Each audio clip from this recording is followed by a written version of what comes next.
কবি রামকিশোর ভট্টাচার্যের কবিতা ইচ্ছে।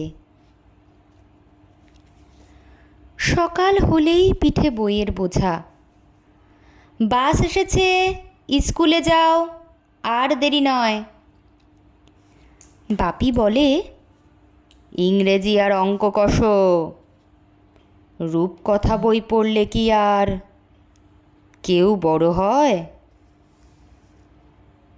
দুপুরবেলা যখন ভাবি থাকবো একা, চাপবো মনেই নানান মজার মেঘের গাড়ি, তখন মাগো আমায় বলো, বাংলা লেখো।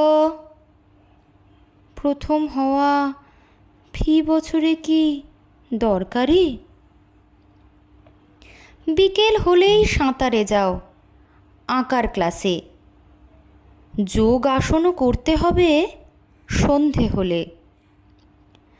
আবার যখন 7টা বাজে, পড়তে বসো। আমার কাছে এসব ভীষণ গণ্ডগোলের। আমি কেমন স্বপ্ন দেখি প্রজাপতি, চাঁদের গায়ে একটা ছোট্ট ফুলের বাগান।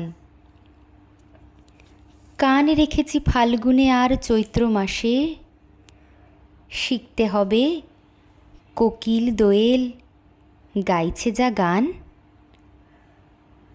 দাদাই বলে, স্বপ্ন দেখা নিষেধ আছে।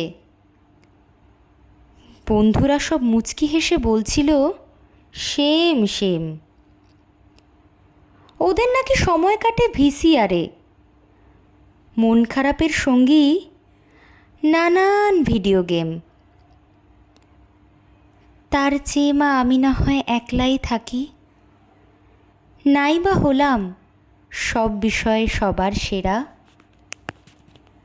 স্বপ্ন দেখি 7 সাগরে নৌকা আমি, যা খুশি তাই বলুক না হয় নিন্দুকেরা।